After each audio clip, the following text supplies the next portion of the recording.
Hi, this is Janey Imaani and welcome to Emotional Awareness. So on today's episode, we're going to look at how to navigate through conflict with our family and friends. So the key here is to learn how to move through conflict or difference of opinion in a way that deepens the connection and love with our family and friends, even if we disagree. So let's begin by looking at some of the mistakes that we make. So mistake number one, surprisingly, is avoiding difficult conversation. We try to do this in order to preserve the relationship and maintain the connection. Right, so we say things like, oh, we'll just agree to disagree and leave it at that because we're afraid of getting into an argument. But because we're meaning-making machines, right, we try to make sense of everything that we see. What happens is, in the absence of data, is that we make up our own assumptions of what they think and believe. And we come up with our own ideas of why they think what they think. And that sort of deepens the misunderstanding of their viewpoint and of who they are, which creates more of a distance between us and them.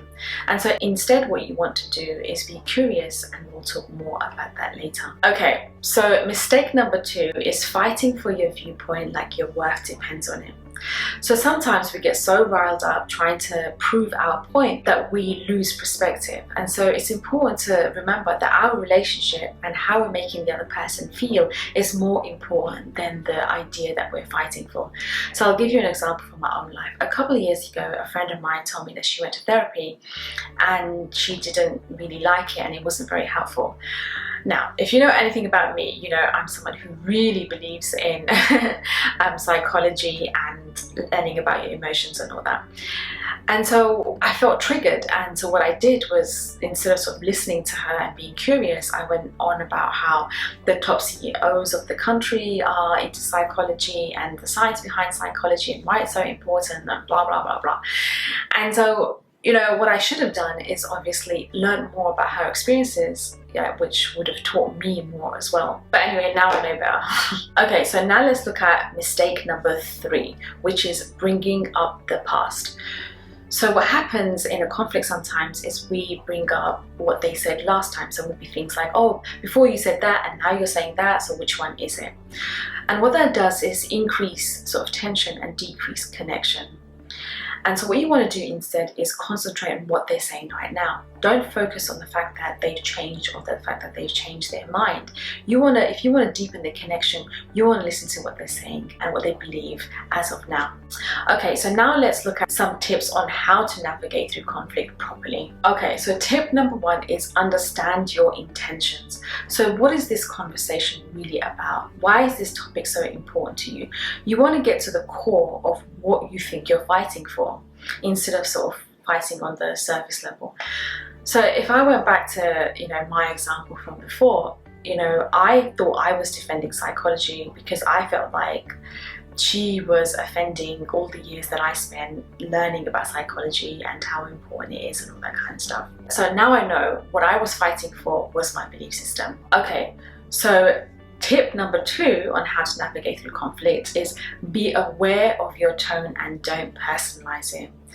So don't make it about yourself when it's actually not, right? Like I did, I made it completely about myself when it's really just about her experience. Okay, and so tip number three on how to navigate through conflict is listen carefully to the other person's perspective. So why do they believe what they believe? So be curious, ask questions, try to understand it from their lens. Which is quite difficult because oftentimes when people are speaking, we're just thinking about the next thing to say so that we can further prove how right we are. And so the point here is to listen to learn more about their belief system.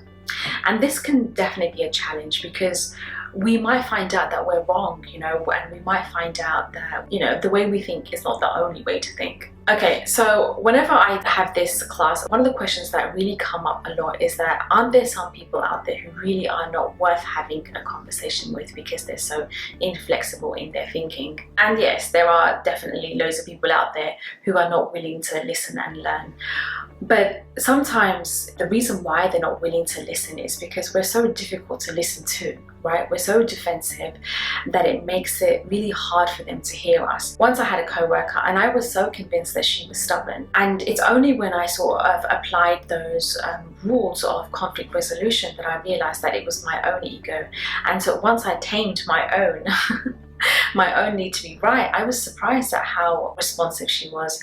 So a lot of the time, you know, it only takes one person to change the tone of the conversation. So remember, the point of these conversations is to bring you closer together. It's not to win the fight or to prove that you're right and that you're smarter than them.